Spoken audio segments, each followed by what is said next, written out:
की हिंदी सक्तीच्या बद्दल मराठी लोक बोलूच कसं शकतात, अशा प्रकारचा कॉन्फिडन्स सरकारला आलेला आहे. पण आता गेल्या 25 वर्षामध्ये मराठी समाजाला पण त्याची व्यापक पातळीवरची चूक कळून आली आहे आणि त्यामुळे इंग्रजी सक्तीच्या वेळेला जे लोक तोंड बंद करून बसले ते हिंदी सक्तीच्या वेळेला बसतील असं नाही. आजही महाराष्ट्रातले साहित्यिक, कलावंत, पत्रकार, अनेक प्राध्यापक मंडळी ही मराठीच्या प्रश्नावर गप्प का आहेत? एक तर त्यांची मुलं मराठी माध्यमात गेलेली नाहीत, किंवा त्यांच्यातले अनेक लोक सरकारचे आश्रित आहेत. त्यांच्यातल्या अनेक लोकांचे हिंदी भाषेशी हितसंबंध जोडलेले आहेत आणि त्यातल्या अनेक लोकांना आपण राष्ट्रीय आहोत अशा प्रकारचा छद्म अभिमान आहे. आणि त्यामुळे या लोकांचा प्रॉब्लेम असा आहे की माय मरो आणि मावशी जगो नाही, माय मरोच पण मावशी निश्चितपणानं जगो. त्यामुळे हिंदी व्यवहारात आलेली आहे, हिंदी शाळांमध्ये आली आहे. हिंदी 6वी पासून आधी होती. दादा भुसे काल असं म्हणले 6वी पासून शिकतोच ना आपण मराठी हिंदी. दादा भुसेंना कोणीतरी सांगायला पाहिजे की मुळात हे पण शिकवण्याची गरज नव्हती. 6वी किंवा 7वी, 8वी किंवा 9वी विद्याधर अमृत यांच्यासारखे तज्ज्ञ वर्षानुवर्ष म्हणतायत की कामकाज की हिंदी शिकवा. बाकीचं हिंदी आम्हाला सिनेमे बघून येतंय, रस्त्यावर बोलून येतंय, त्याच्यापेक्षा लोकांना काहीतरी वेगळं शिकवा. पण हा आग्रह काय आहे?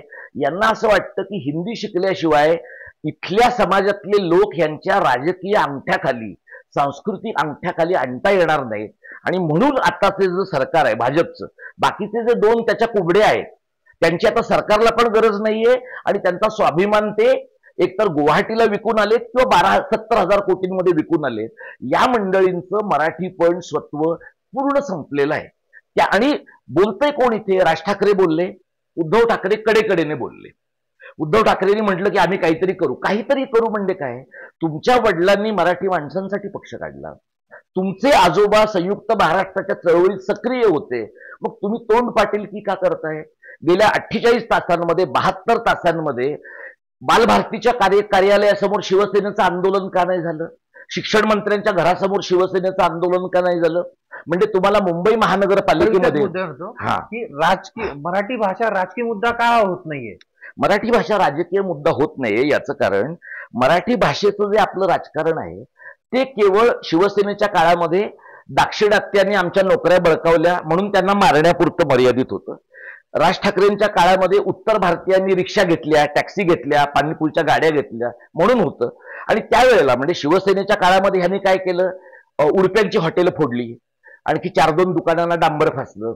राज ठाकरेंच्या लोकांनी टॅक्सीवाल्यांना, रिक्षावाल्यांना मारलं. त्यांनी मारलंय 4च वेळेला, पण टेलिव्हिजन चॅनलवाल्यांनी मराठी आणि हिंदी ते हजारो वेळा रिपीट करून दाखवल्यामुळे जणू काही महाराष्ट्रात हजारो वेळा या लोकांना मारहाण झालेली आहे आणि अक्षरशः हजारो लोक महाराष्ट्रातून बाहेर पडतायत असं चित्र निर्माण झालं.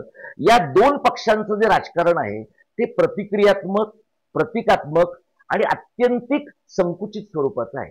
कारण यांना मराठी भाषेचं राजकारण कसं करायचं याची स्पष्टता नाही. म्हणजे शिवसेनेच्या तुलनेत राज ठाकरेंना ती जास्त आहे. म्हणजे राज ठाकरेंनी जी ब्लू प्रिंट काढली आहे म्हणजे ती त्यांनी अंमलात आणली नाही, त्याचं त्यांनी टायमिंग चुकवलं, हे सगळं सोडून द्या. पण राज ठाकरेंच्या ब्लू प्रिंटमध्ये मराठी भाषेच्या विकासाबद्दलची त्यांचं स्वतःचं स्टेटमेंट आहे, त्यांची स्वतःची भूमिका आहे.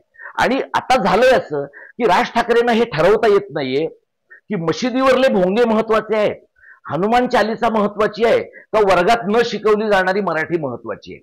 हा कॉल राज ठाकरेंनी घेतला पाहिजे. 2 दगडांवर पाय ठेवायचा, आज स्नेहभोजन द्यायचं, उद्या हॉटेलात भेटायचं, परवा आंदोलन करतो म्हणायचं, या प्रकारची त्रिस्तरीय चौस्तरीय लबाडी मराठी समाज मान्य करणार नाही. हे झालं मनसेच्या बद्दल. शिवसेनेच्या बद्दल त्यांनी ठरवलं पाहिजे.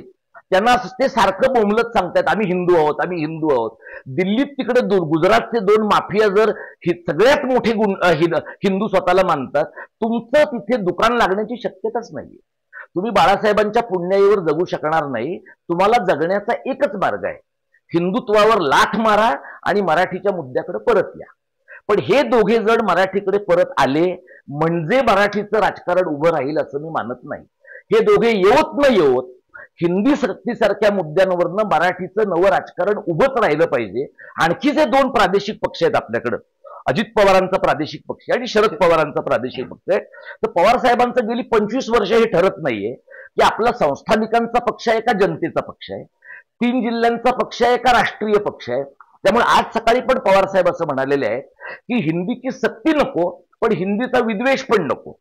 आता हिंदीचा विद्वेष कोण करत आहे? पवार साहेबांनी 25 वर्ष काढली ना दिल्लीमध्ये. उत्तर भारतातल्या गायपट्ट्यातल्या लोकांनी त्यांचा जर द्वेष केला नसता तर ते झाले असते ना पंतप्रधान. पण ज्यांनी तुमचा द्वेष करून तुम्हाला सत्तेतनं बेदखल केलं, त्यांच्या आणि त्यांच्या पाठीराख्यांसाठी तुम्ही म्हणता हिंदीचा द्वेष करू नका. हिंदीवर प्रेम करून तुम्ही कुठे पोहोचला आणि मराठीला बाजूला ठेवून तुम्ही कुठे राहिला? म्हणजे पवार साहेबांना कोणीतरी हे विचारलं पाहिजे. आपल्याकडे काय झालंय, त्यांना जाणता राजा म्हणत लोक घाबरत घाबरत त्यांचेही भक्त तयार झाले. त्यांना कोणीतरी विचारलं पाहिजे की पवार पब्लिक स्कूल तुम्ही इंग्लिश का काढलं? तुम्ही सीबीएसईच्या शाळा का काढल्या? आयसीएसईच्या का काढल्या? आदित्य ठाकरेंनी मुंबई महानगरपालिकेच्या शाळांचं सीबीएसईकरण केलं. अत्यंत मूर्ख निर्णय आहे. मुंबई महानगरपालिकेतल्या मराठी शाळा संपवण्याची एक हाती श्रेय जर कोणाला द्यायचं तर त्या आदित्यला आहे. तसं महाराष्ट्राच्या ग्रामीण भागामध्ये राजकीय पक्षांना मोक्याच्या जागा मिळवून देणं आणि तिथं सीबीएसईची दुकानं थाटणं याचा पायंडा कुणी पाडलाय? तो पवार साहेबांनी पाडलाय. मग जर त्यांनी हा पायंडा पाडलाय, त्यांच्या शाळांमध्येच मराठी नाहीये, त्यांच्या शाळांमध्येच हिंदीबद्दल कोण काही बोलत नाहीये. आदित्यने ज्या मुंबई पब्लिक स्कूलच्या शाळा काढल्या तिथे काय परिस्थिती आहे बघा. म्हणजे हे या सगळ्यांचे हात दगडाखाली आहे. या सगळ्यांची भाषेच्या बाबतीतली पापं इतकी टोकदार आहेत की या मंडळींचा सत्सद विवेक त्यांना मराठीच्या बाजूने येऊ देत नाही. माझं असं म्हणणं, हे 4 पक्ष आहेत ना, त्यांना नाही मराठीचं काही करायचं किंवा पुरेचं नाही करायचं, म्हणून मराठी माणसाने आत्महत्या करायची का? नाही करायची.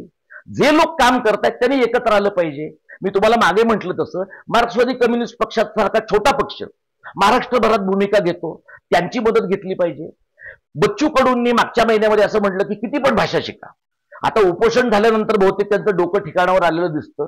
त्यांच्या पक्षाच्या मनोज टेकाडेंनी जाहीरपणे भूमिका मांडली की हिंदी सक्तीला आमचा विरोध आहे. त्यामुळे बच्चू कडून सारखा माणूस आपल्या कामाचा नसेल, मनोज टेकाडे आपल्या कामाचा आहे. अशी जी सगळी जीर्ण शीर्ण झालेली महाराष्ट्रातली राजकीय फळी आहे ना, ती फेकून देऊ आणि मराठीचं राजकारण नव्याने उभं करू. म्हणजे तुम्ही सोबत आलात तर तुमच्या सह करू, नाही आला तर तुमच्या शिवाय करू. म्हणजे पवार साहेबांची कृपा दृष्टी नसेल, राज ठाकरेंची कृपा दृष्टी नसेल, उद्धव साहेबांची नसेल तर काही मराठीचं काम करायचंच नाही. यांची कृपा दृष्टी असो किंवा नसो, यांची दुकानं गुजर मारवाड्यांबरोबर चालोत किंवा न चालोत, यांच्या राजकीय पाठिंब्यासाठी उत्तर भारतीय भय्ये यांना लागोत किंवा न लागोत, आपलं काम आपण केलंच पाहिजे. हे मराठीचं नवं राजकारण आहे. याला मी मराठी कारण म्हणतो. आधीचे लोक सोबत आले तर सोबत घेऊन काम करता येईल, नाही सोबत आले तर त्यांना धुडकावून काम करता येईल.